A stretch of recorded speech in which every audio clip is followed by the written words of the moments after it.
There's not one guy, one person in the history of this program that's bigger than the program. What's better than this? Guys being dudes. What's up, and welcome into episode number 80 of the Program Guyz podcast. My name is Mason Prince, joined you as always by Mark Hall, Ryan Theissen, Matt Gann, Patrick Kurtzberger. Today is Wednesday, July 19th.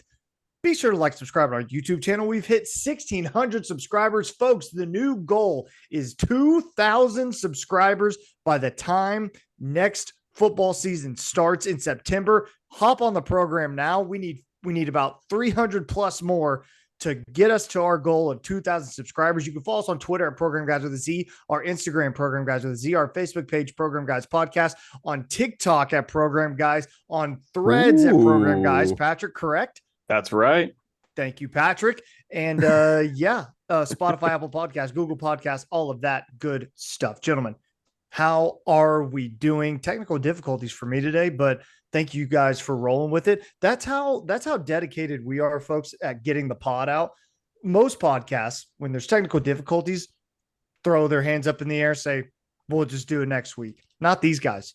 Not technical difficulties, these guys step up to the plate, and we're ready to go. We owe it to the program. 100%. That's all it is. Yeah. Got to get it out. Got to get the content out. I'll tell you one thing. You asked how we're doing. We're raging for Ragins today. Oh, okay. Okay. Oh, he was like so it. ready for that one. He had like that prepped and ready to go. He was like, The funny thing is I texted like all the the guys commitment. before this, so they knew that I had it ready to go. Yeah. But that's called you're letting them behind the curtain here. We're trying to we can't we're do trying that. to keep it. I'm not cutting that. No, I was the butt of a joke. No way. Okay. Patrick, Ryan, how you doing? King? Good, man. It's always a good day when you get a 4-star recruit coming in. Yeah, that's right. Matt Gann? Also raging. Could be better, but hey, there's nothing better than being with the boys during the week. The guys. Talking OU football, the guys. Nothing better. The guys. Ryan Theissen. Guys, I'm so glad to be back with you guys. Ryan's back. I've missed Ryan's you back. guys. We missed him. And it's so hot in Texas that I just Unbelievably can't hot. even breathe. Yeah. It's 103 in Tulsa, Oklahoma today. So I that think was I think it was 108 here in Dallas. yeah, I Something don't like envy that. 107, 108. So Don't yeah, I envy just that. stay cool. Yeah, Get some ice cream. Have a smoothie. Luckily in Tulsa, it was a very dry heat, but you know where they have like humid heat? Down in Jones County, Georgia, where the Oklahoma Sooners just locked in a commitment from a 4-star wide receiver, Zion Ragins. He committed on Tuesday. He's 5'7", 153 from Gray, Georgia. Little boys. He's 157 pounds, but 200 pounds in your heart. Folks, eat it up. 4-star receiver locked in for Emmett Jones. The dude's working hard. Working real I feel hard. like every podcast would come on here. Todd Bates, Emmett Jones. We're just giving them and DeMarco Murray. We're giving them their flowers. And man, those boys keep working. Yep. I mean, we can jump in and talk about him. I'm super excited about this. He's really, really fast. Really fast. Very. I think he won state championship on is it track? Is it the 100 meter? Is it the 100 meter? 5A in Georgia, which is very big. Like his freshman and sophomore year. Yes. Incredibly speedy. He's also 5'7", which gives me a little bit of worry, but whoa. I'm not worried about the 5'7" part. Folks, I watched his highlights today, and yes, he's very fast. And I'm super excited to see what he's going to look like in a Jeff Lebby system. But let me tell you, as a guy who weighed 153 pounds in high school and didn't like it, that dude is definitely 153 pounds in high school. And he is going to need to put on some weight. And I'm sure he will. You get him on a Schmitty nutrition plan and weight room. I mean, he could probably be 175 his freshman year with a chance to grow. So I think it's okay. But yeah, that speed is obviously what stands out. Getting a guy from Georgia who had an offer to Florida State and Georgia is huge, in my opinion. I think he's going to be awesome for us, especially with all of Jeff Lebby's jet sweeps. He's going to get the ball like 25% of the time. I I'm thought really you didn't want to excited. see more jet sweeps, Pat. I don't, but this is the guy if you're going to do it. This is the guy That's for the true. future of jet sweeps.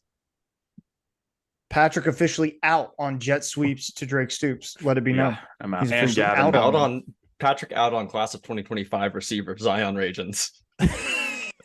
Matt Gann, what do you got? Yeah, you can't teach speed. This guy's got elite speed. And I think if there's some other guys that come in, we could have a all-star track team for OU with some of the guys that we're bringing in. But really, he can take off the tops of defenses and even those little gadget plays. It's going to be hard to catch a guy like Zion, especially in the scheme that Levy can get him in. I think the other thing as well, it kind of reminds me of a smaller Marvin Mims, just really shifty, good route runner. And then again, he's got the speed to go with it. So I think this is a great addition, especially beating the likes of Florida State and Georgia. If those types of schools are going after this kid, I think that shows you the elite playmaking ability that this kid has. Yeah, let's not get it twisted. You're going to need big bodies in the SEC, but you're also going to need track speed. You're going to need dudes who are faster than everyone else on the field. And that's what this guy is. You can say all you want about his size. I'm sure he's heard it a million times, a million different ways, but the speed is something you cannot take away from, and it's something you can't coach or teach. He is a gifted athlete. And with the ball in his hands, I can't wait to see what happens. Yeah, let me run off a couple of numbers for you real fast, okay? Please do. 5'11", 162, 10'9", 100-meter dash, 21.94, 200-meter dash. Those numbers belong to NFL first-round pick Marquise Hollywood Brown when he came out of OU. Dude was a speedster, a rock star. fast. He could run every jet sweep, every play, and I would allow it, Patrick. Yep. Let me run some more numbers by you. Sure, he's 5'7", 153, even smaller than Hollywood, even slighter than Hollywood. But Hollywood Brown runs a 10'9", 100-yard dash or 100-meter dash. Our guy Zion Ragins, his personal best is 10.37. It's so fast. Think about how much faster that is nuts. over the course of 100 meters. That's nuts. That's over half a second faster. Unbelievable stuff. 200, he runs 21.29. Still picking up speed. The guy has speed for days, and Emmett Jones already has like 5 receiver commits in that room. I'm telling you, we add Terry Bussey to that room, and we're doing the same thing in the receiving core that we're doing on the defensive line. We're taking stars and we're surrounding them with really great options that are going to have big roles and collect catches. That's what someone like Zion Ragins can be for us. He's not going to be number 1 receiver. That's going to be Terry Bussey, hopefully. But he's going to take the top off of defenses, like Matt Gann said. 100%. I'm trying to get something in front of me real quick. Okay, so Tyreek Hill was 5'10". That's what I was just looking at, Nathan. I can't get his weight. How many felony charges did Zion Ragins have? I don't. Man, I know. I'm seeing a 10.19 in high school. So Tyreek. I'm seeing Tyreek Hill 5'8". Tyreek Hill 5'8", 185 in high school, but also he played running back where he was at. So 185. Yo, he was kind of thick for his 5'8", 185. Yeah. So I mean, and we all know how fast Tyreek Hill is. So and look, being slight like that is not a death sentence in college football. Devontae Smith won a Heisman, and the dude looked like he was going to get snapped in half anytime he got tackled. So you know what I mean? Like it's not a death sentence for the kid, and he's obviously going to put on weight. He will not. I can guarantee you, he will not be lower than 170 when we see him on the spring football roster. His first semester at OU, I can promise you he won't be. If he's here for a semester, like if he's here like working out during that winter, he will not be lower than 170. I can tell you right now. So yeah, let us know down below in the comments what you think of the new commit for Oklahoma. We read every single one of your comments, and you can be our commenter of the week if your comment sticks out enough to us. So we have a commenter of the week coming up in a little bit. Guys, anything else on Zion before we move on? Not Zion, but Emma Jones is on fire. 8 total Yeah. guys, 2 Mhm. transfers, 1 2025, and Mark mentioned it, 5 guys for the 2024 class, and the big flip in Ivan from Texas Tech. I mean, this guy, he's doing some good work. Let's hopefully we can see some good development on the field from this group. But he is recruiting hotter than any guy that I notice other than Todd Bates and Terry himself. Bussey. Mhm. Yeah. Emmett Jones in the new quarterback documentary saying what up to Pat Mahomes. Yeah, I saw when that. he I came got back so for excited. his Texas I Tech did see visit. that too. So that was kind of Little cool. Mason's must watch. Yeah, Mason's We must love watch. that. Great show. Great I show. like my You shows should in check it out. movie. All right. Some other news on the recruiting front. Taylor Tatum, a big name. Sooner fans know and want to commit. He is committing on Friday, 11 a.m. Central Standard Time. Folks, if he commits to the University of Oklahoma, we can guarantee an EPC right after his commitment, getting it up for the people, a good little quick 10 to 20 minute chat about what Taylor Tatum means to that 2024 class. But overall, in general, guys, we are in the week of Taylor Tatum's commitment. How are we feeling? Ryan, I start with you. I'm feeling good. I'm feeling good. I'm still confused if he's a 5-star or 4-star. I get very confused I'm around always all of those confused things. It by doesn't that. make any sense. Zion is a saw a consensus 4-star. I know that. 4-star. Got Consensus it. Okay. 4-star. So yeah, Zion. I mean, So yeah, I'm super excited about this guy. I think again, we've talked about this a lot, but I think really the MVP, if he does come, is OU baseball, an OU baseball program, and what they've been able to do to help recruit Taylor Tatum, because he's gonna play both of these sports. So I know it's between us and the big bad guys out west. So I think this would be a huge win for us, and would just be I don't know, it would just be a huge morale booster, I think, also for just the entire fan base, because I know we felt the same way last year, but coming into this, it's okay, where are the commitments? Where are the commitments? Where are the commitments? And we're finally starting to see them slowly come. But the more and more we get, this would be a huge one, and this would be amazing to take it away from USC. So I mean, that would just be the cherry on top. I think the ultimate thing here is that he would be an amazing player to have on this team, and we would love to have him on this team. The cherry on top is the USC thing. So those are my thoughts. Skip burning Lincoln Riley like a brisket would be just chef's kiss. And perfect. the tuna, the awful tuna. And Jesus. the tuna's bad. Matt Gann, Bad. how you feeling? Yeah, from all the recruiting analysts I've followed, it looks like they're all leaning towards OU being the favored.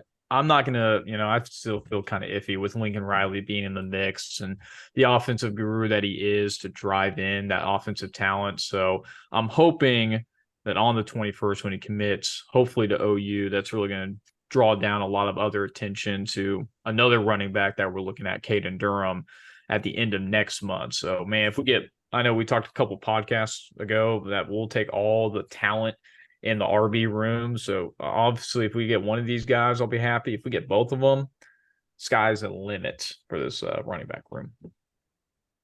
Durham commits end of August? August 25th. Beginning of September? Yeah. 25th. Okay. August 25th. My answer to your question, Mason, how am I feeling, is better about Tatum than I am about Durham. Now, Yeah, Durham I actually agree. tweeted immediately after Zion Ragins committed to Oklahoma and did his now signature upside down smiley face, right? But he also does that with LSU stuff. He's doing that to everyone, as is his right.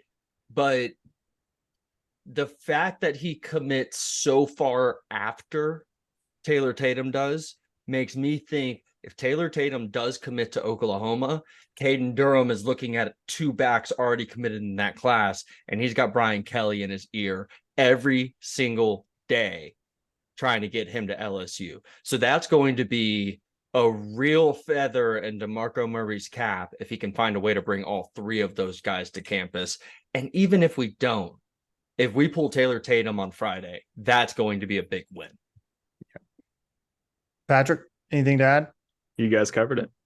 Look, so people have been asking me all week long, really. They've been like, Mason, we got to know. Mason, we got to know. Like, what are you thinking about Taylor Tatum? When is Mark going to give us his crystal ball? That's what we're waiting on. Because as we know, Mark is 100%, folks, on 100%. His crystal balls. Mark, I'm putting you on the spot. Do we have a crystal ball for Taylor Tatum in the works or on the horizon? Not at this moment. No, my contacts are not high on Taylor Tatum's list, and I can't look. I'm not going to pretend. Other insiders are going to pretend. That's why you'll see guys with less than 100% certainty. That's right. I only drop my balls when I know they will hit, and I can't speak for everyone else, but that's worked for me so far. So no, like I said last week, there's a possibility of a David Stone one coming through. There's some stuff to confirm there, but unfortunately, my guys are not in on Taylor Tatum. When Mark can see men crystal clear in his balls, that's when you know it's real. You know what I mean? You have to really see men, though. You have to really see men. Okay. Crystal ball time. Speaking of crystal balls, these are not marks, by the way. Let's be clear with that. These are not marks. Josh Isosa. Okay. Josh Isosa, exactly 2024 right. Offensive guard from Edmond Santa Fe High School, folks. We love to hear the in-state guys. Edmond Santa Fe in Oklahoma, north of Oklahoma City. If you didn't know that, 6'3", 300 pounds. So that's a crystal ball. Also, we're going to go 2025 defensive tackle Kamari Moore, 6'1", 321 pounds. You guessed it, Brent Venables' stomping grounds, Lee's Summit North High School, Lee's Summit, Missouri. We have a commenter of the week this week. Our commenter of the week comes to us via Twitter. It's our friend Brett Crawford on Twitter. Brett, thanks for commenting. He says, at Program Guys, not to bring up a touchy subject, but should BB fall under more scrutiny heading into SEC play? That's Bill Bedenbaugh. Developing is great, but recruiting offensive line is critical against those defensive lines. Can you guys discuss on a future pod? Thank you, Brett Crawford, for the comment. And like I said, folks, comment no matter where you comment, we see them all. You can be our commenter of the week. So guys, what do you think of Brett's comments? Pat, I want to start with you, man. Yeah, I think we talked about this last week a little bit too. We feel that he can craft anyone if that person's got the body to do it, right? Bill Bedenbaugh is the guy who's going to craft anyone if they've got the body.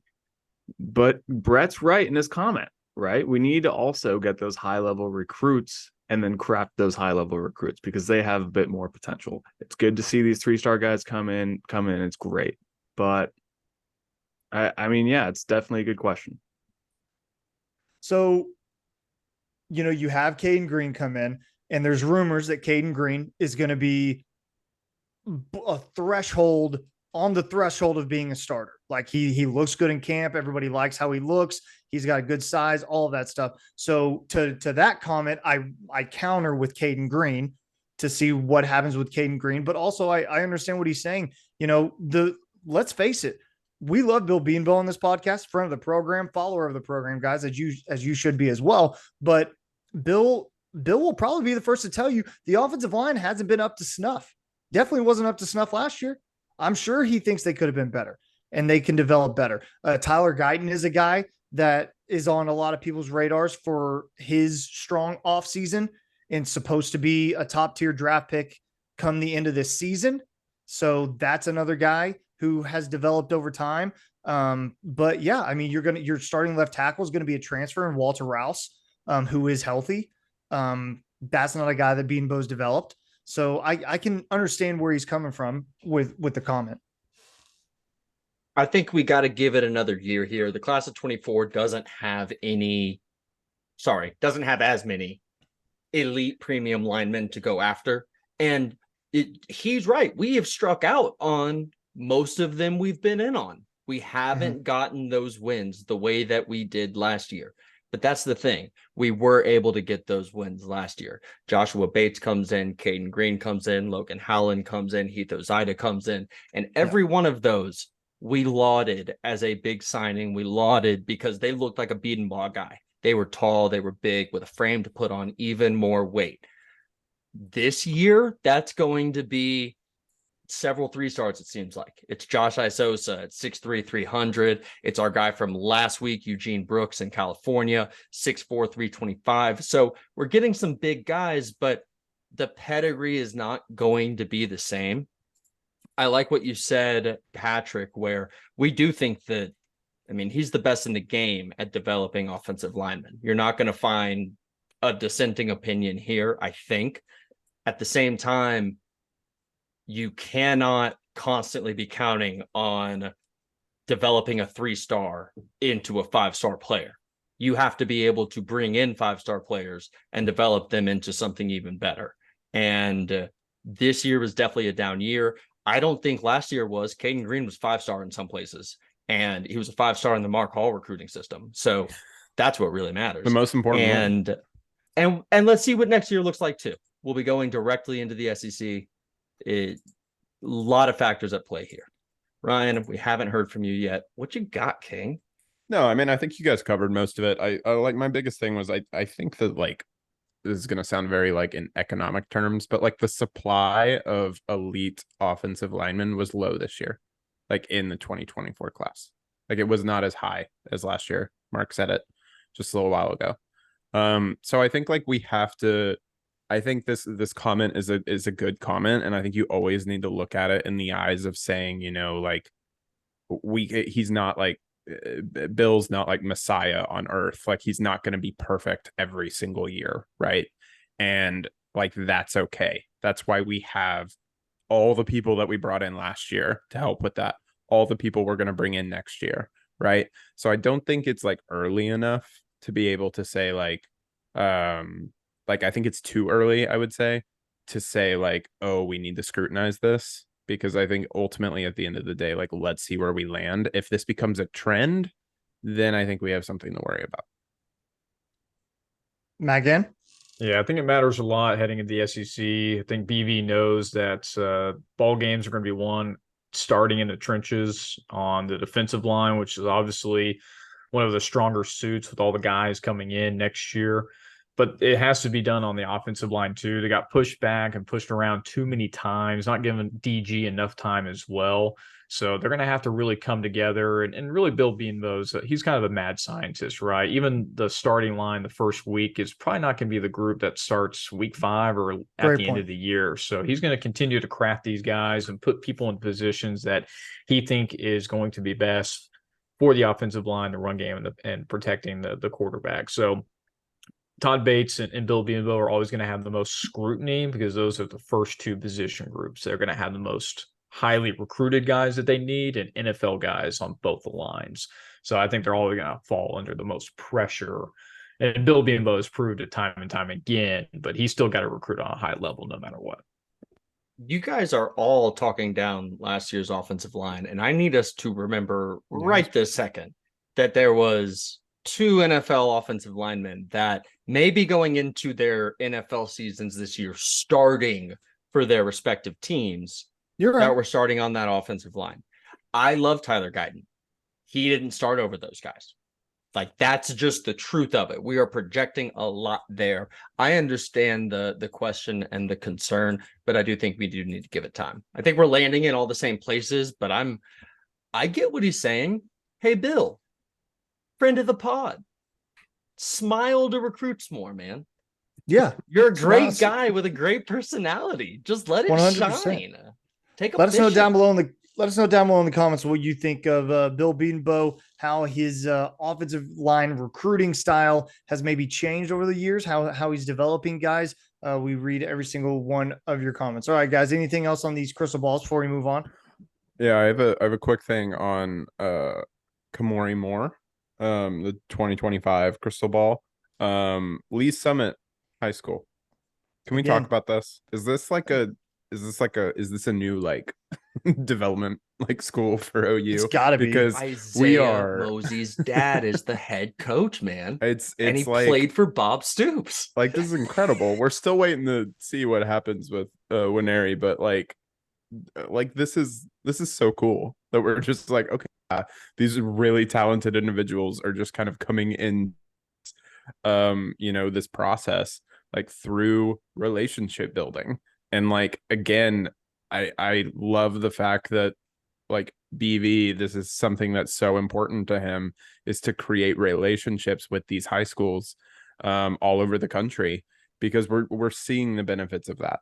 And I don't think I've seen, and maybe this is just because like I wasn't like in the weeds of recruiting before we started this podcast, but I don't remember like one specific high school just like, you know, kind of like farming out to OU in a way like this outside of like the state of Oklahoma or Dallas, right? And or like Texas, I would say. So like this is really cool to see, and I just like, I hope that continues, and I hope that relationship stays strong, and see who else comes out of Lee's Summit. He's also doing it with IMG Academy. It could happen too. It's not a bad point, Patrick. That one is so not flimsy. It's just every IMG year is is so weird. crazy because IMG is a private school that kids transfer in from every year. I mean, if you're in with the head coaches, you're in with the head coaches, and that's where we might be. But the kids are all over the place, I think. And they come in the IMG for like 1 year, like their very last year, and they're just like there. There's one, Patrick, I think you sent it to us. Jonah Williams, he's the linebacker out of Galveston that we're in on for the class of 20. Is he 4? No, he's 5. I think he's 5. Okay, so he's transferring to IMG for his last 2 years of school. And kids like that all over the country are doing that. And we've been recruiting Jonah Williams, but we haven't been recruiting the New Jersey version of him. Yeah. I mean, like David Stone did the same thing, right? Or am I dreaming? But Stoney's been our guy, though. Yeah, I know. Just saying. Stoney's the guy. So anyway, I think overall, all I'm saying is keep up the relationship building with the high schools. It's incredibly important, and I think we're seeing why. OU Texas has Mark. Did you want to say something? Did I cut you off? Okay. The Red River rivalry is back. It is no longer Red River Showdown. It is Red River Rivalry presented by Allstate. Allstate. Yeah, they took it from AT&T anymore. It's Allstate. You're in good hands. You're in good hands. Check out our Twitter account. Tweeted that out when the news was announced. So yeah, the name has changed. Alliteration specialists swoon everywhere. They love the alliterations. Sure. Yeah. Name has changed. Say this like 5 times fast and see if you can say it. Matt, say it. Impossible. You know I can't do that, Mason. I just wanted you to say it, brother. That's all. I wanted you to recognize that you didn't have a shot. No, I made it. That's all I wanted. Patrick, are we going to see this game at AT&T Stadium? Hopefully. That would be a good change. When they just lost the AT&T sponsorship. That's true. Oh, wow. Good point. Ryan, this guy. I'm just saying. Good stuff. You should be more in the recruiting game because this is the kind of connecting dots you got to do. The vibes are staying with the Cotton Bowl. Those are my opinions. Crystal ball level. Didn't they lock down the contract with the Cotton Bowl literally like 8 or 7 episodes ago? Yeah, but it's like based on like, isn't it based on them doing like certain improvements? And like, we don't know if those are actually going to happen. Those are just to make us happy, man. They're not doing anything. They ain't doing any of that stuff. This is what it is. They ain't doing none of that. Okay, so the SEC coordinator of officials says SEC Media Days this week, by the way, in case you did not know. It is in Alabama. Nashville. We'll be in Dallas. Nashville. Starting next year, 2024. And I don't want to put too much out there, but we might have some Matt Gann sized boots on the ground. Yeah. Some Matt I'm getting those credentials already working on it. That's right. Greg Sankey, we're reaching out. Check your inbox. Daddy. Okay. Also, I know we're going to talk about this, but I want to talk about that Dallas thing first, because I think it's so funny that they're coming to Dallas the first year that Texas and OU come in, and A&M has literally never been in Texas before, and A&M has got nothing. I saw some message board. I saw a message board geniuses quote today that was just A&M fans in like a comment section going ham about them moving it to Dallas and just so mad. And they go, just a matter of time for the offices move to Arlington. Check it now. check it now. Oh, watch out for Round Rock. All SEC offices moving to Round Rock. Crazy. Dude, they were wilding in the comment section. They were big. So mad. there was. nuts. Did y'all see Zach Sanchez's tweet? No. Mm-mm. Yeah, former defensive back for Oklahoma. We love him, Zach Sanchez. So there's a quote tweet from a Longhorns reporter that goes, "The SEC has been making Texas A&M eat off of paper plates for the past decade, and they are now breaking out the fine china for Texas and Oklahoma." Accurate. Zach Sanchez Love quotes that. it and goes, "A&M isn't a blue blood, lol." Lol. Oh, wow. Dang. Classic He Zach took- Sanchez. He took that one classic. back for a touchdown. He did. Zach Sanchez, an absolute king. Zach Sanchez. Okay. SEC Media Days in Nashville this week.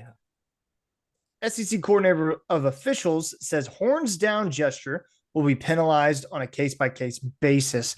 Brett McMurphy reports. So we're still doing this. I mean, guess so. I mean, but like, read the thing that's underneath it.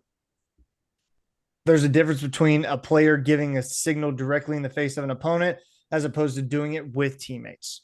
Sure. It's That was a it's quote still- from the official. Yes. Yeah, right. That was a It's- quote. it's- Sorry. It is out there that it is possible to be done without being penalized. That is what that reads to me. Yeah, so I guess if you Like, I score a think we're touchdown- back on. I think we're back on, baby. I think we're Yeah. back on. I think so too. If you score a touchdown against Texas, I think you can do it. You just can't do it at them. Do it Just at the don't do camera. it like in their face. Yeah. You know, don't do it in their face. Do it like when you I score. feel a like touchdown it's or do never something like done that. in a player's face, though. Rare. feel I'm like sure there all of are these- instances that I'm they sure could there point is, to. but like off the top of your dome, right? Those should stick out. Like that's a picture worthy moment of someone doing that in the face of a Texas player. Like you do it in the face of a fans, like all of that stuff. That's different. But the whole premise of this was like the taunting aspect of it. And I feel like it was never directed at players or coaches. It was directed at in generalities of the 100,000 people in the stadium of the Cotton Bowl. That's where it was directed to. That's what I never understood about it is you wanted to claim taunting. Who are they taunting? They're not even looking at the players on the field. Man, if I was a lawyer and I saw that quote, I would be like, "This is back on, baby. It's back on." Oh yeah. Oh yeah. Just saying. Patrick, how you feel? It's on. I think it's It's on. on. I think it's on. You think it's We're on? doing it. We're going for Matt it. Gann? I just think if you're BV and the coaching staff, I think you tell players not to do it at all because there's so much gray area, and this Good could point. easily get you a 15-yard penalty. So Yeah, maybe this like is before the game, after. Wet Hey, blanket. listen, got to play the game. Let the fans do all the horns down. That's fine. But if the players are going to get 15-yard penalties for a really gray area with no specific guidelines, I think it's just best to avoid it altogether. That's a In really my good opinion. point, Matt. right, if but I I don't was the like it. coach, No, if I it's was the just coach, no I'd fun. I don't do like it. I don't It's like no either, fun. but the reporting is so vague. Like, what does that even mean? How is the referee going to determine who the horns down is going for? I'd rather just be safe and sorry and just let them celebrate without the horns down gesture with a potential 15-yard penalty that could come off the kickoff. So, Agreed. or whatever position of the field that they're on. So, if I was BV, I'd be smart. I'm sure he's already talking about it. No horns down. Maybe before, after the game, sure, if you win, but not during the game. It's so You gotta lame. connect in the locker room because that sounds word for word, baby. That sounds I like don't we got disagree. It's lame, Grant Tyson, Matt Gann but Venables right here. if there's 5 penalties for horns down the game, then I'm No, going to come I'm- over there and look. punch you. Look, here's the thing. That was I love great, it. Matt. Thanks for that. You're welcome. Like the Um, third dude do it, and we're losing our minds.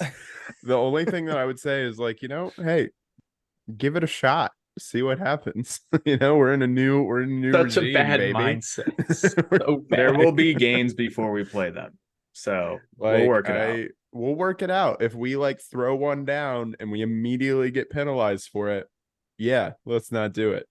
Well, see, it's not Do just you applying to think- OU. It's do going to you apply to think- all the SEC schools. So it'll be really interesting to see how all the other SEC schools are going to handle as well. Because OU You is think not gonna be the only. you think Oh yeah, A&M I is think gonna not every do it? school. Like, no, every they will school's gonna do do it. it. But I'm Every just saying, school's gonna do it. I'm going to say, are the players going to involve themselves? Because everyone's going to do it for sure. Bro, they're going to Alabama this year and going Mhm. to get it after every play. they're going to get it after every play from fans and players alike. You think they care? They don't care at all. I think if and when they go to Death Valley, LSU, that's going to be a monster. That's going to be a monster pit of just horns down. It's going to be amazing. Immaculate. Would some say a tiger pit? Yeah, some would say a tiger pit. That's a good point too, Mason. We like to act like it's this hostile environment towards Texas, right? It is 50-50 in that stadium. Yeah. Calm down. Yeah. Calm down. Go to Death Valley. You'll see. 100%. Okay, let us know down below in the comments what you think of horns down. Are you going to do it, or are you going to risk getting Brent Venables a 15-yard penalty? What are you going to do? All right, so someone explain this new segment to me. Explain it to the people, because I'm not great at it. I got it. This was a Mark Hall idea, so I will try to explain it. Basically, it was conceived of weeks ago, and it'll make sense when I explain it because basketball was being played weeks ago. But basically, we're all going to draft 5-man basketball teams from the current 2023 OU football roster. That's what the exercise is. It's going to be a really fun time because we have to come up with some reason to draft these dudes. And I promise you, there's not 25 guys that we know can play basketball. So hopefully it gets nice and weird, at least towards the end, right? Facts. It's going to get real weird toward the end. Random order generator. Should have done this. Oh, I was about to say, you got the. Here we go. Yeah, I got it. Wow, this is usually Games. something Matt complains about. I'm surprised He he's hasn't not complained complaining. about it yet. Yeah, That's a great Matt, guy. you're muted. Complain about what? I mean, I'll complain about the horns down, but about the random generator that Mark's using to determine the draft. Oh, yeah, I got always, screwed man. last time. Same as last time. Okay. It's Patrick, Mason, Ryan, Matt, Mark. Jeez. I mean, All you right, just screwed me first. some more. Hey, send me a screenshot of that. I want to see if that's real. There it is. All right, Patrick, who you got? No. First pick. draft pick. Nick First Anderson. pick, baby. You're taking Nic Anderson. Okay. Tall and All right. fast. Why you taking? All right, why you why? taking Nick? Yeah, Why we you got to taking do Nick? it. Super tall, super fast. That's Yeah, basketball, okay. baby. Okay. I'm I'm going Go ahead. Dasan McCullough. Gosh, dang Body. it. Damn Big it. body, banging down low. Can guarantee you he's got a sick leaping ability. Can probably dunk it so nicely. Give me Dasan McCullough. I don't know what his jump shot's like, but I'm not worried about that. I got guys down the line who can hit jumpers. I need bodies in the middle is what I need, and Dasan McCullough's that guy. Okay, I did this all by like actually going like position based. So I'm gonna give you guys like the position as I'm saying this out. For my small forward, PJ out of Warwick. Okay. That's a great one. I think big. he's the most athletic person on our team, and Wow, I okay. think that he would show that in any sport. Personally, All right, then. All right. Solid Good pick. point. Good argument. Matthew Gann, you're up, King. Am I up? I thought it was fourth. You are It fourth, is and fourth. we're on number 4. Oh, we're on fourth. Yeah, that's great. Man, Mason took my guy. That's definitely what I was going to take. I'm going to go similar strategy to Patrick. I just need a big guy down below that I can just throw the ball up to. I'm going to take Jaden Gibson because he's got the height. Unfortunately, might not have the hands that we saw from the spring game, but I like the height. I'm going to take Jaden Gibson. Okay. All right. I go 2 back-to-back because that's the game. No, that's not how snake that works. drafting. That makes Yeah, sense. snake drafting, Matt. We are going to absolutely snake draft. I'm not sorry. And I'm going to go with someone I'm surprised you guys didn't take. Backup tight end Josh Fanuel comes to Oklahoma as a former college basketball player It's a good pick. at Cameron University in good old Ada, Oklahoma. No, somewhere Oklahoma. Somewhere Not Oklahoma. Ada, though. No, Not I Ada, couldn't tell you not where. Ada. It's just ECU that's in Ada. Anyway, I'm going Josh Fanuel for my number 1 pick. And for my number 2 pick, I'm going with possibly the most athletic guy Oklahoma has on the roster. possible first round pick, Tyler Guyton, as my There it big is. man. Tyler There it Guyton is. runs That's 6'7", 327. Matt, please throw the ball to Jaden Gibson at 6'5", 193. At least my guy can get up and down the court as fast as basketball is. You ever see a 300-pounder playing in the NBA? Please name me one guy. I would love Shaquille to see O'Neal. that, Mark. Shaquille O'Neal. He is a generational guy. One guy. Name So is me Tyler top Guyton. 5. So is Tyler 300-pounders. Guyton. So it's Tyler Guyton. Terrible pick. Okie dokie. Who's next? Oh, it's me. You. That's great. No, I think it's Okay. me. Is it not me? No, it's not. This is much No, more that fun sucks. if you have to That pick sucks. in the It's Snake, bro. in the positions. This is much more fun if you have to pick in the positions. But continue. No. Is it me? Okay. Yes, Uh, it's you. I'm gonna go with a freak who's put on a bunch load of pounds, but super athletic. I'm going Kip Lewis. Kip Lewis, linebacker, Wow, okay. 320 Look at something pounds. you. The guy, I saw a tweet. He was like benching however ridiculous amount in the weight room the other day. That's the kind of guy that I want on my team. I'm The choosing. Danny Stutzman quote about Kip Lewis. Yeah, that's right. Kip Lewis. That's my man. Second round pick. All right. At center, I'm taking Austin Oh. Stogner. That's a good one. That's a good one. Okay. Yeah, if you That's want to who- lose. that's who you got. Yeah. He's tall. He's tall. That's my reasoning. Okay. And he's Well, nimble. so my pick is going to be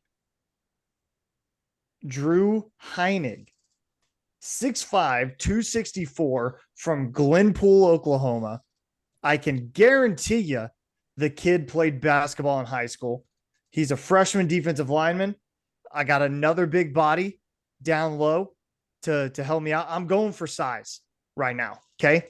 I have my eye on some shooters in a little bit, but I needed some size again. So that's who I'm going with. Drew, my man, Drew. Man, look at Drew.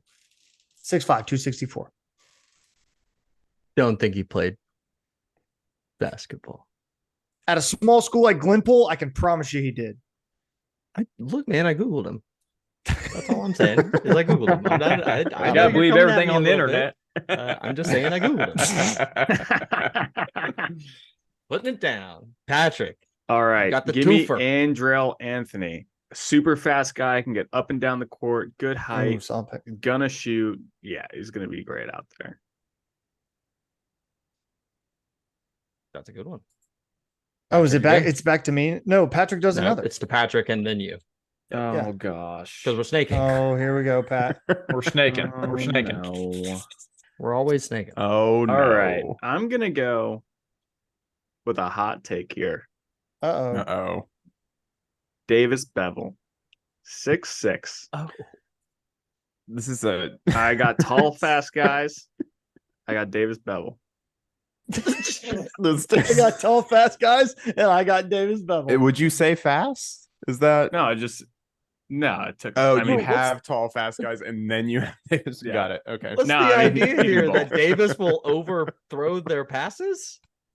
potentially. Do a To lot of Andrew jet Anthony, sweeps. that's why I got speed. Jet, That's why I jet got speed. sweeps down the court. I like it.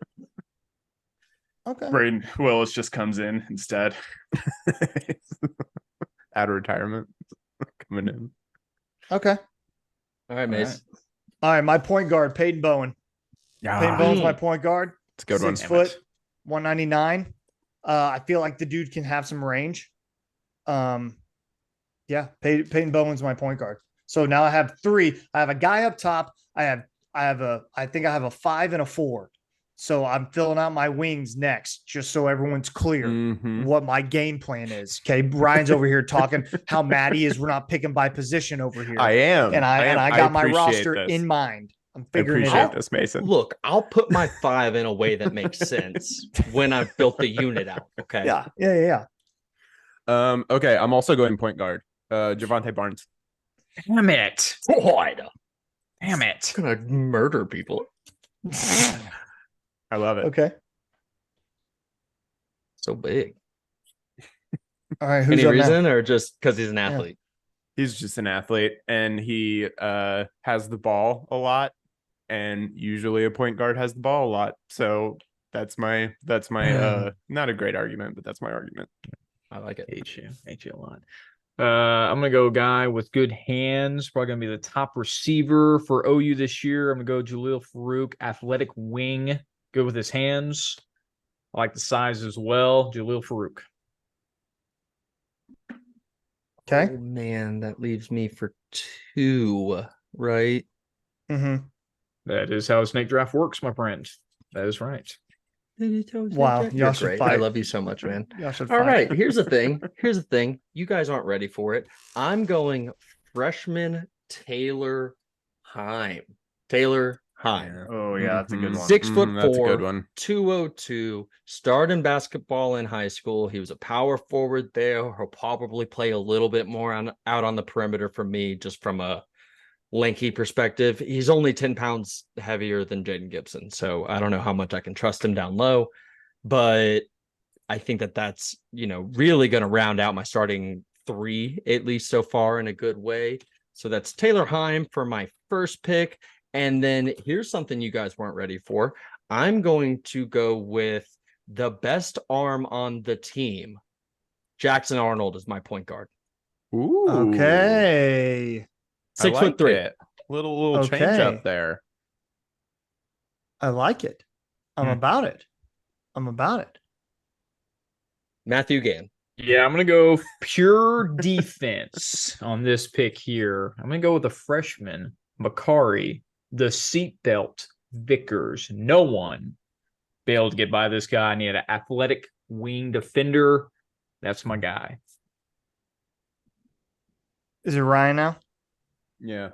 Yep. Yes. Shooting Yes. guard. Let's do Jaquez Petaway. Is that how you Okay. say his Okay. first name? Yeah, Jaquez. Jaquez. Mm-hmm. Jaquez Jaquez Petaway. Pedway. Yep. All right, so just to Bass. recap for everybody, I got 2 guys down low. I got Peyton Bowen up top. Dasan McCullough was my first pick. Can't remember my second pick. Mark, who's my second pick? Drew Heinig. Drew Heinig. That's right. Drew Heinig, all 6'5" of him. So you know what I'm going to do? I need 2 wing players is what the kid needs. So I'm going to give you one of them right here at the number 3 spot, coming in at 6'4", 196 pounds from the University of Missouri, JJ Hester. I was gonna do that Tulsa's one. too. finest. Yeah. That's what I'm taking right there for my 3 position, Ryan. Okay. Is that Thank okay you. with you? Thank you, Mace. Yeah. All right, Pat. You Pat. got 2, baby. You got 2. Really? Again? Your last Okay. 2. Again, Give this me- is how snakes work, Patrick. Patrick. Give me It's not hard. I know how snakes work. Give me the fastest person on the team, Brennan Thompson. I like it. Okay. Texas transfer. Receiver. And I was gonna go JJ Hester, so I'm pretty upset about that. That would have loaded my team, be a winning team. Would have been Has- something, at least. Yeah. Would have been something. Well, you still have Okay. Davis Bevel on your team, so I don't know. Yeah, you how- do. You have Yeah, Davis he's Bevel. he's a killer, baby. You have Davis Bevel. He is He's, again, something. he's a choice. That's for Dude, certain. has Walter Rouse been picked yet? no. No. Give me Walter Rouse. Just stand That's him big. by the net and Just a unit. we'll just by the easy net. shots. He ain't moving that Stand far him from by it. the That's net. right. Yeah. That is right. Gotta All right, box Mason. him out. All right. So just to recap, I'm missing a shooting guard. I'm missing a 2 position. So who my point guard is obviously Peyton Bone. He's good at seeing the floor, seeing the court. But I need someone to be my 2 who's going to also be able to fill that point guard position if I need to go bigger and take Peyton out. So you know who that is? Who's a better floor general than General Booty? General Booty That's good. is my 2 guard, 6'2", 190. Put him out there, can guarantee he can rain buckets down. Look at the kid. He's got swagger on a million. I can promise you he's doing Steph Curry shimmies when he's raining threes down on the haters. General Booty rounds out my roster. I'm very impressed by your ability to take Booty in the bottom of the draft here. 100%. There's a lot of people want to go Booty right off the top, but really it's about warming up to get to the Booty. And that's what's important. It's about finishing. I'm literally With gonna the kill booty. you both. Come on, let's move on. That's Let's what get it to is. Yeah, it is. Let's And you did it. We're not going to cut it, Matt. All right. Just- Don't act like you're better than us. Matt, You honestly. scumbag. All right, last spot for me, power forward. I'm gonna go with redshirt freshman, Caden Helms, 6'5", 235. Good size. Good Solid power size. forward size. So It's a good one. that rounds up my crew. All right, Matt. Okay, Gann, Matt. who's your last pick, King? Yeah, to round it out, I also need this guy who's going to see the field clearly and be that floor general as well. I'm going to go Reggie Pearson, transfer in from Texas Tech. Good one. Yeah, I That's a need good some one. athletic guys. I got two big guys in on down low. I need some athletic wings. I think he's going to round it out for me. All right. Round us out, Mark. All right, so I'll tell you guys, I'm between 3 players, and I'll go ahead and pick one and then tell you who the other 2 were. I'm going Jaden Rowe, 6'2", 224. You're telling me that's not my version of Marcus Smart out there? Just locking your guards down on every single play. He's a man-to-man freak. He's built for it. You already know. Union High School, though. That's kind of tough. Listen. All right, it's okay. And if I didn't take him, I was between Jaron Kanek and Kobe McKenzie. I to had get some Jaron Kanek oomph on my out list. there, right? And I would have leaned Kobe McKenzie for reasons I don't want to say out loud. Yeah, that's fair. I can understand that. Let us know down below in the comments if you know what reasons Mark won't mention out loud. Don't do that. I would like everyone to know. Sure as shit, do not do that. I would like everyone to know that every quarterback was taken except for our starting quarterback. Well, look, the dude can't hoop. That's not a No, hate on we him. got The a dude's baby. all about ball. And we got like a baby Switzer on the team now. We got quarterbacks. They just don't matter. Yeah. Let us know down below in the comments whose team would you take at Rucker Park? And we'll get a these graphic teams- out there, I think. Yeah, we'll Yeah. get a graphic out there. People can vote for it as well. All right, Matt, you want to circle the wagons or no? No, not really any news other than the transfer that we thought were coming to OU softball. Kern from Indiana, she is actually transferring to Stanford. So that is a miss, Wow. as she was an All-American freshman last year. So that would have been a really good addition to the softball team. But she's taking her talents to Stanford. So that's the one big miss. Got a couple transfers in, but that would have been really the icing on the cake. I mean, she was the best talent in the transfer portal. This one on that one, but that's it. Perfect. Ryan, must watch of the week time. Give us something to watch, brother.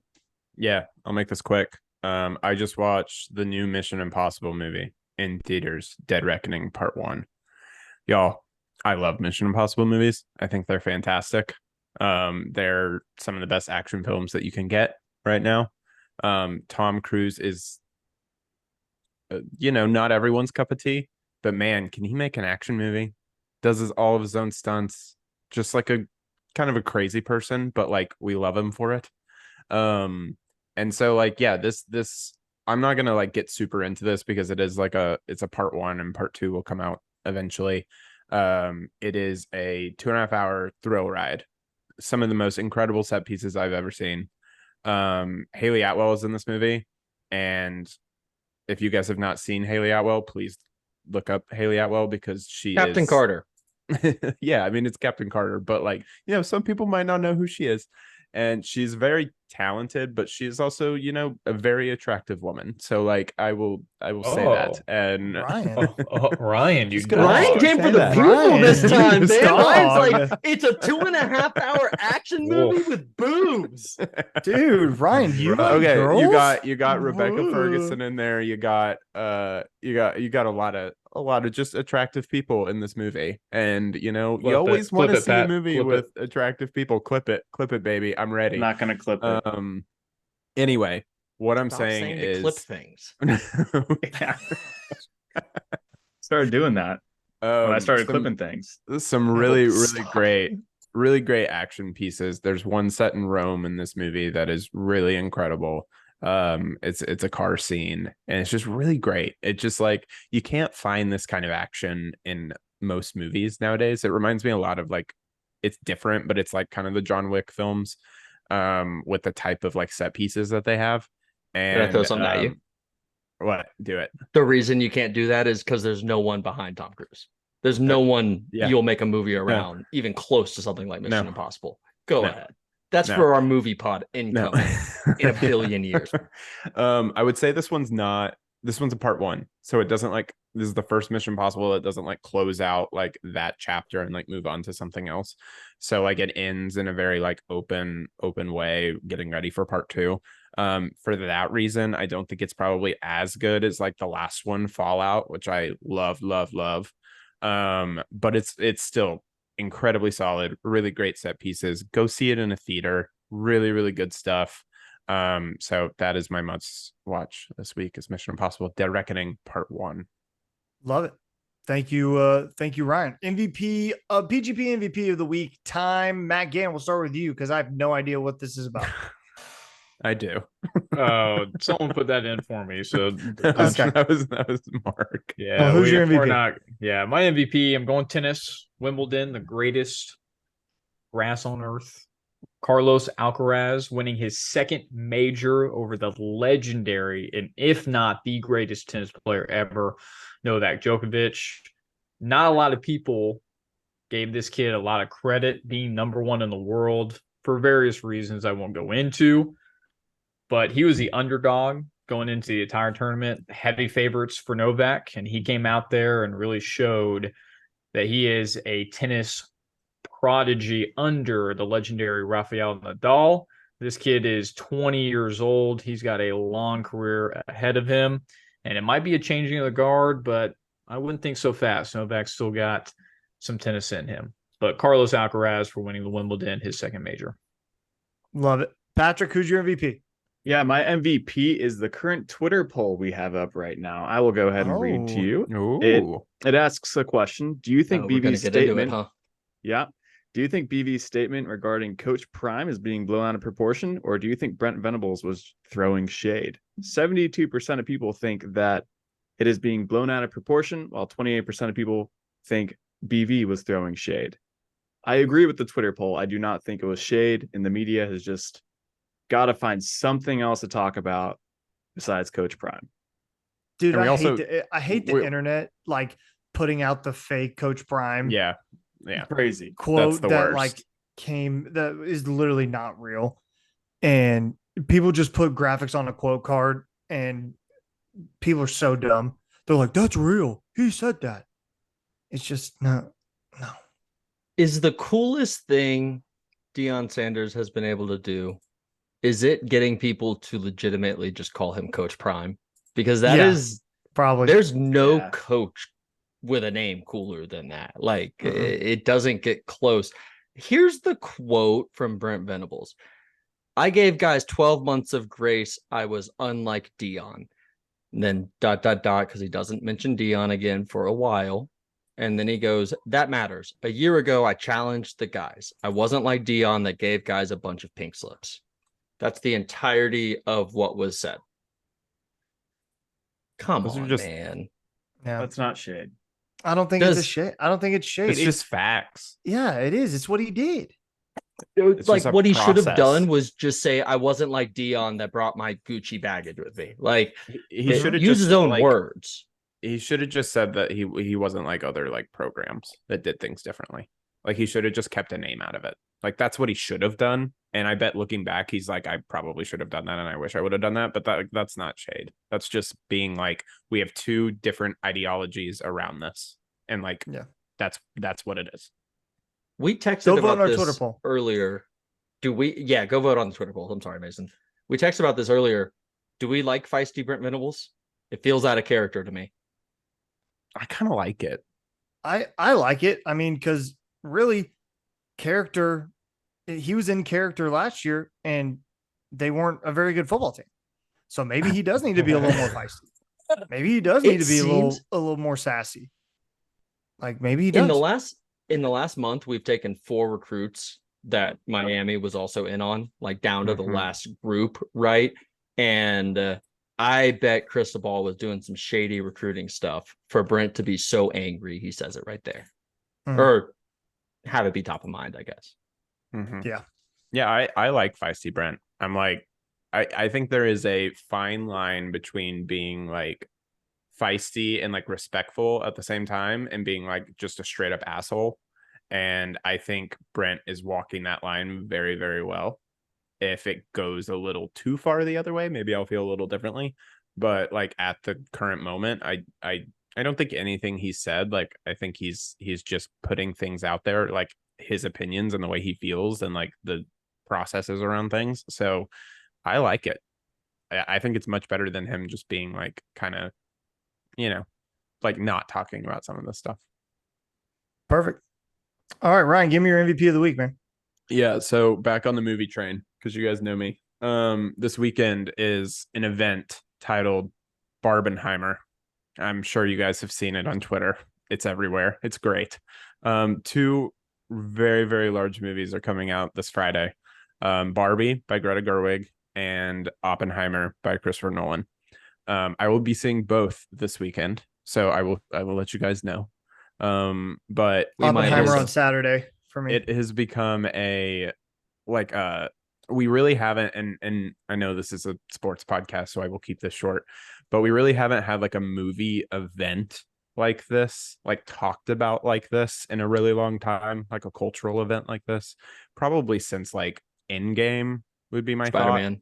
thought. Maybe Spider-Man, maybe No Way but, like, Home was crazy. but like also like uncomic book related in a very long time. Maybe another Christopher Nolan movie, maybe Inception or The Dark Knight or something along those lines. Not to like the same extent, I don't think, though. I don't think it was talked about like this on Twitter everywhere, the memes, everything like that have happened. And I think part of that reason is the insane amount of money that the marketing team for Barbie has put in. Barbie's everywhere. So like I'm very excited to see both movies. I really like this for just movies in general. I think this is really great. There was a long time where I was like, movies are dying and they're going to go out of theaters. I feel like they're coming back, baby. And I love it. So those are my thoughts. My MVP is Barbenheimer and movies in general. Patrick, are you going to go see either of those? They're real. I'm going to go to brunch. Then I'm going to go see Barbie. And then I'm going to go get a happy hour. And then I'm going to go see Oppenheimer. And then I'm going to go to dinner. This is incredible. I'm kidding. Are you actually doing that? Yeah, no, but I will go see both. Yeah. There's a real possibility that we're going on Saturday to see both. Also, at the same time, I think this is such an online phenomenon, and you're not going to see a bunch of real people doing the same thing. Like, I don't see this being a bigger weekend for those two combined than no, you're right. Avatar no. or 100%. Endgame or No. Infinity 100%. War. 100%. You can combine both of them. They're not going to touch that. The scale has to be a little bit different here. And that's not like that's not exactly the point I'm making. It's more the fact that like it is so online and put together. They're supposed to make like 150 million, which does not hit like Avatar and Endgame and all that kind of stuff. More people will see those. But for a Christopher Nolan movie that is R-rated, like 3 hours long, and then a movie about a plastic doll that is directed by Greta Gerwig, who have you guys seen Lady Bird or Little Women? I have, but I don't know if you guys have. No. So again, it's got Margot Robbie, it's got Ryan Gosling, big, but also at the same time, they just don't have like the mass appeal, and they've created that mass appeal out of marketing and out of, everything in Twitter. So it's awesome. It's great. Mark, who's your MVP? My MVP. You may have noticed this custom shirt I'm wearing. It is a Tommy Bahama shirt right here with an embroidered OU right here. Ooh. My MVP is my fiance, Cassie Metz, for making this shirt for me. Way to go, Cassandra. That's awesome. I had never asked her to embroider me anything, and she did this on a shirt of her own, and I was like, yo, that's sick. That's super cool.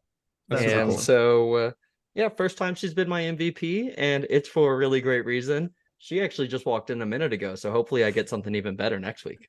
Whoa, hey, whoa. All right, my MVP of the week is capitalism in the workplace. Getting paid what you're worth. NFL running backs are having a rough week this week as they are not getting paid like they think they deserve, and it's a tough look. What are you going to do? running backs are mad that they're not getting paid millions upon millions of dollars. But you're paid what you're worth. And in a league right now that doesn't value. Yeah.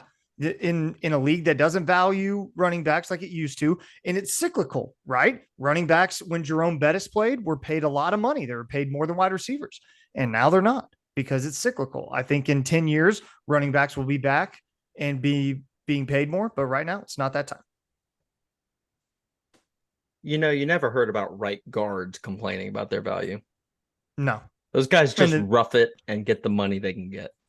No, and my favorite thing is people saying that they want to give running backs a specific rookie contract where they get out of it a year earlier than everyone else. And I'm like, good luck with the NFLPA approving that nonsense, because giving running backs special treatment over offensive linemen and quarterbacks and anyone else is a joke. It's not going to happen. So, and also good luck getting your running back drafted if I know I only have 3 cost controlled years versus 4 or 5. Get out of here. We're playing a different game. That's going to do it for this week's episode. Episode number 80 is in the books. Be sure to like, subscribe on our YouTube channel. Trying to hit 2,000 subscribers by the start of football season. Sorry, I almost blanked. You can follow us on Twitter, Program Guys with the Z, our Instagram, Program Guys with Z, our Facebook page, Program Guys Podcast, on TikTok, Program Guys, on Threads at Program Guys. You can find us on Spotify, Apple Podcasts, Google Podcasts, all of that good stuff. That's going to do it. Have a great weekend. We may see you on Friday. Taylor Tatum, we're getting ready for a crystal ball. That's going to do it. Pat, take us out. Keep pushing it, baby. 3, 2, 1. There's not one guy, one person in the history of this program that's bigger than the program. What's better than this? Guys being